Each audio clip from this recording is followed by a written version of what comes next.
Soft ആയിട്ടുള്ള വെള്ളപ്പം ഉണ്ടാക്കാനുള്ള ഒരു റെസിപ്പിയാണ് കേട്ടോ ഞാൻ പറയുന്നത്. അതിനായിട്ട് നമുക്ക് പച്ചരി അല്ല കേട്ടോ വേണ്ടത്, പച്ചരി പൊടിച്ച് വറുത്തെടുത്തത്, നമ്മുടെ പത്തിരിക്കൊക്കെ വറുത്തെടുത്ത മാതിരത്തെ പത്തിരിപ്പൊടിയാണ് നമ്മളൊരു ഗ്ലാസ് എടുത്തേക്കുന്നത്, ഇതിലൊരു ഗ്ലാസ്. പിന്നെ തേങ്ങയുടെ വെള്ളമാണ്, പിന്നെ ഇത് തേങ്ങയാണ്. പിന്നെ നമുക്ക് വേണ്ടത് ചോറാണ് കേട്ടോ. കുറച്ച് ചോറ് എടുത്തിട്ടുണ്ട്, കുറച്ച് ഒരു 2-3 കരണ്ടി ചോറും എടുത്തിട്ടുണ്ട്, ഒരു അര മുറി തേങ്ങയും എടുത്തിട്ടുണ്ട്, ഒരു ഗ്ലാസ് പച്ചരി പത്തിരിപ്പൊടിയാണ്, ഇത് വറുത്തെടുത്ത പത്തിരിപ്പൊടിയാണ്, തേങ്ങ വെള്ളം. ഇനി നമുക്ക് നന്നായിട്ട് അരച്ചെടുക്കാം കേട്ടോ.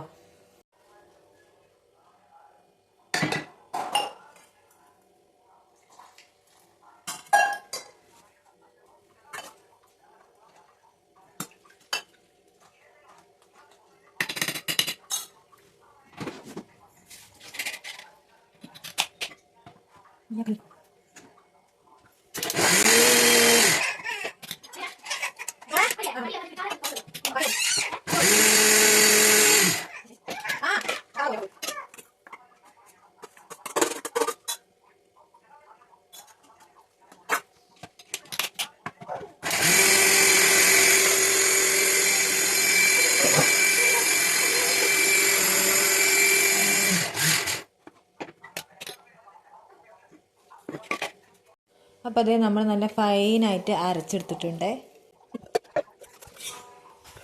ഇനി നമുക്കിത് നന്നായിട്ട് അടച്ച് വയ്ക്കാം. ഇനി നമുക്കിത് കാലത്താണ് കേട്ടോ ചുടാനുള്ളത്. നമ്മൾ മിക്സി കഴുകി ഒരു ഇച്ചിരി വെള്ളമുണ്ട്, അത് ഒഴിച്ച് കൊടുക്കുന്നുണ്ട്. അപ്പോൾ അതേ നമ്മുടെ മാവ് ഇവിടെ റെഡി ആയിട്ടുണ്ട്. ഇത് ഇത്തിരി കട്ടി കൂടുതലാണ്, ഇതിലേക്ക് ഇത്തിരി വെള്ളം ഒഴിച്ചു കൊടുത്ത് നമുക്കിതൊന്ന് നന്നായിട്ട് ചുട്ടെടുക്കാം.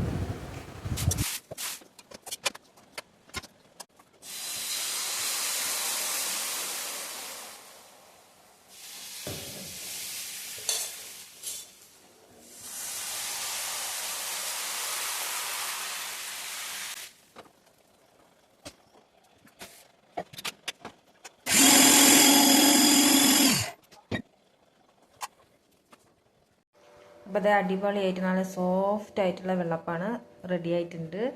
നല്ല സോഫ്റ്റാണ് കേട്ടോ, നമ്മൾ നിറയെ ഓട്ടകളൊക്കെ ആയിട്ട്.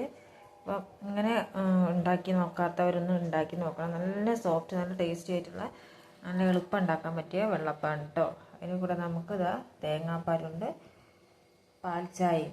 അപ്പോൾ നമ്മളിതാ വെള്ളപ്പം അതാ ഇവിടെ റെഡി ആയിട്ടുണ്ട് കേട്ടോ. ഉണ്ടോ?